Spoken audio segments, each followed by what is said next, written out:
చిత్తూరు జిల్లా రాయలసీమ ప్రాంతంలో ఉన్నాం కాబట్టి మామిడి రైతుల సమస్య ఇక్కడున్న జర్నలిస్ట్గా మీ అందరికీ తెలుసు. చాలా కాలం నుంచి ఇబ్బంది పడుతున్నారు. మార్కెటింగ్ రేట్ లేకుండా తీవ్రమైనటువంటి సంక్షోభంలో రైతులు ఉన్నారు. ఈ నేపథ్యంలో ప్రతిపక్ష పార్టీలు ఆందోళన చేశాయి. ముఖ్యమంత్రి గారు కూడా కేంద్ర ప్రభుత్వానికి గత నెల 24-29వ తారీఖున కేంద్రానికి లేఖ రాశారు. ఆ లేఖ సారాంశం ఏంటంటే, ఆంధ్రప్రదేశ్లో 8,65,000 టన్నుల మామిడి దిగుమతి ఉంది. అనేక కారణాలిచ్చా మార్కెటింగ్ లేకపోవడం వల్ల ధరలు లేక చాలా ఇబ్బంది పడుతున్నారు.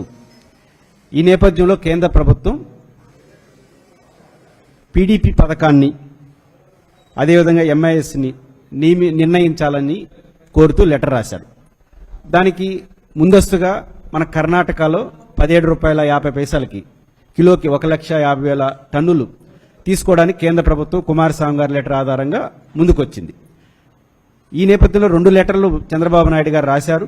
కేంద్ర ప్రభుత్వం సానుకూలంగా స్పందించి ఈ నెల 1వ తారీఖున ఆంధ్రప్రదేశ్ ప్రభుత్వానికి ఆమోదిస్తూ ఈ పథకాన్ని ఆంధ్రప్రదేశ్లో అమలు చేయడానికి లేఖ రాశారు. నిజానికి ప్రభుత్వం చాలా సంతోషంగా చెప్పాలి, ఎందుకో బయట చెప్పట్లేదు. లోతుల్లోకి వెళ్తే అర్థమవుతుంది ఏంటంటే, కేంద్ర ప్రభుత్వం మనం ప్రతిపాదించిన ఆంధ్రప్రదేశ్ ముఖ్యమంత్రి గారు ప్రస్తావించిన 8,65,000 టన్నుల్లో 25% మాత్రమే ఈ పథకాన్ని అమలు చేస్తాము.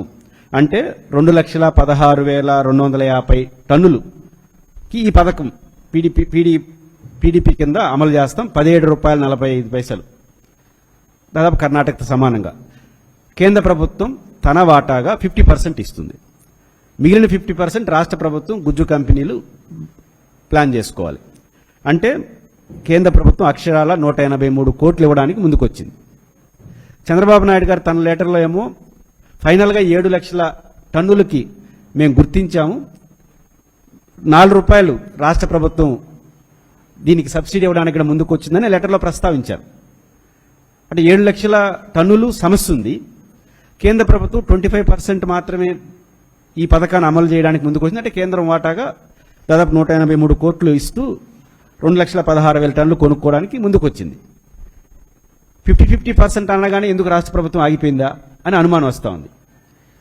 ఇప్పుడు ఏం చేయాలి రాష్ట్ర ప్రభుత్వం? ప్రీవియస్ ఇయర్లో తోతాపూరి మామిడికి మన చిత్తూరు జిల్లాలో గుజ్జు కంపెనీలు 8 రూపాయలు, ప్రభుత్వం 4 రూపాయలు, మొత్తం 12 రూపాయలు ముందుకు వచ్చినాయి. రాష్ట్ర ప్రభుత్వం 4 రూపాయలు ఇచ్చింది కానీ గుజ్జు కంపెనీలు లేదు. ఇప్పుడు రాష్ట్ర ప్రభుత్వం ఏం చేయాలి? 8 రూపాయల 50 పైసల దాకా కేంద్రం ఇస్తుంది ఒక కిలోకి. రాష్ట్ర ప్రభుత్వం గుజ్జు కంపెనీలు కలిపి 8 రూపాయలు ఇవ్వలేరా? గతం 8 రూపాయలు మీరే కదా కంపెనీలకు నిర్ణయించింది. ఇవ్వగలిగితే ఖచ్చితంగా 17 రూపాయల 50 పైసలు రైతులు గిట్టుబాటు వస్తుంది. మా డిమాండ్ ఏంటంటే, గుమ్మనంగా వద్దు, కేంద్ర ప్రభుత్వం ఇచ్చిన ఆఫర్ని తీసుకొని 2,16,250 టన్నులు కేంద్రం కొనడానికి ముందుకు వచ్చింది కాబట్టి దాన్ని ఆహ్వానిస్తూనే, మీకు ఇన్ఫ్లుయెన్స్ ఉంటే చేయగలిగితే, మీదే కేంద్రం రాష్ట్రం డబుల్ ఇంజిన్ సర్కార్ కాబట్టి మిగిలిన మీరు ప్రతిపాదించిన 5 లక్షలు కూడా తీసుకురండి, సంతోషమే, ప్రజలందరూ కూడా సపోర్ట్ చేస్తారు. లేకపోతే కేంద్ర ప్రభుత్వం 183 కోట్లు 50% ఇచ్చి గుజ్జు కంపెనీలతో 50% తీసేయండి ఆ 2,16,000కి. మిగిలిన 5 లక్షల టన్నులు ఏదైతే ఉందో మీరే ప్రస్తావించారు కాబట్టి 5 లక్షల టన్నులకి గుజ్జు కంపెనీ 8 రూపాయలు తీసుకోండి, రాష్ట్ర ప్రభుత్వం 8 రూపాయలు ఇవ్వండి.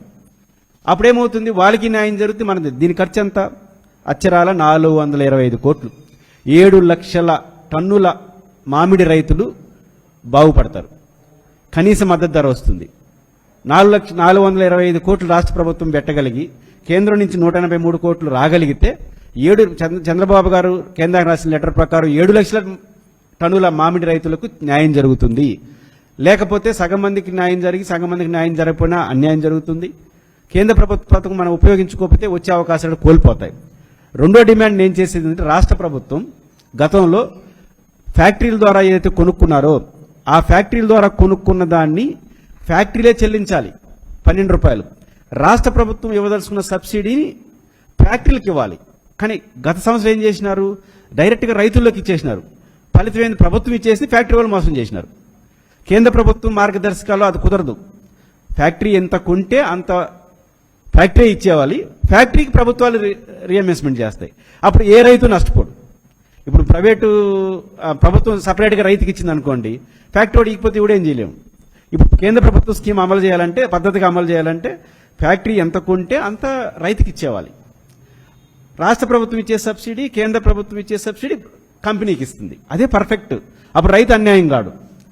ఆ పథకాన్ని అమలు చేయడం ద్వారా రైతులకు న్యాయం జరుగుతుంది. ఈ 2 పద్ధతులు పాటించాలని నేను కోరుతున్నాను. అయితే రాష్ట్ర ప్రభుత్వం 425 కోట్లు ఖర్చు పెట్టాల్సి వస్తుందనేమో మేన వ్యవసాయాలు లెక్కేస్తా ఉంది. నేను అర్థం చేసుకుంటా, రాష్ట్రంలో అప్పుల పరిస్థితి, ఆదాయ పరిస్థితి ఈ రకంగా ఉంది. ఉదాహరణకి ఏప్రిల్ నెలలో 22,000 కోట్ల రూపాయలు ప్రభుత్వం అన్ని రకాల ఖర్చు పెడితే దాంట్లో 11,000 కోట్ల రూపాయలు అప్పు చేసింది. దాదాపు 50% అప్పు, 50% సొంత వనరులు. అంటే రాష్ట్రం పరిస్థితి ఎట్టుందంటే 50-50, అప్పులు 50% చేసి సొంత వనరులు 50% బండి కదలని పరిస్థితి. ఇట్లాంటి పరిస్థితిలో మీరు 400 కోట్లు ఖర్చు పెట్టాలన్నా 300 కోట్లు ఖర్చు ఇబ్బంది పడుతున్నారు. ఇట్లాంటి స్థితిలో ఉన్న ఆంధ్రప్రదేశ్లో మీరు 40-50 వేల కోట్ల రూపాయలు అప్పులు తీసుకొచ్చి రాజధాని నిర్మాణాన్ని పూనుకుంటున్నారు. ఇది అభ్యంతరం కదా? ఈరోజు కేంద్ర ప్రభుత్వం ముందుకొచ్చి 180 కోట్ల రూపాయలు ఇవ్వడానికి ముందుకొచ్చిన సతబెటాయిస్తున్నారే, మీరు కొంత ఖర్చు పెట్టాలని. 7 లక్షల టన్నుల మామిడి రైతులు బాగుపడంటే రాష్ట్రం అంతా రైతులు బాగుపడతారు. అలాంటి దానికి ముందుకు రావడానికి ఆర్థిక పరిస్థితి తటపటాయిస్తున్నారు. అది అర్థం చేసుకోగలం. బట్ రాజధాని విషయంలో అలా ఎందుకు ఆలోచించలేకపోతున్నారు అనేది మా మౌలికమైన ప్రశ్న.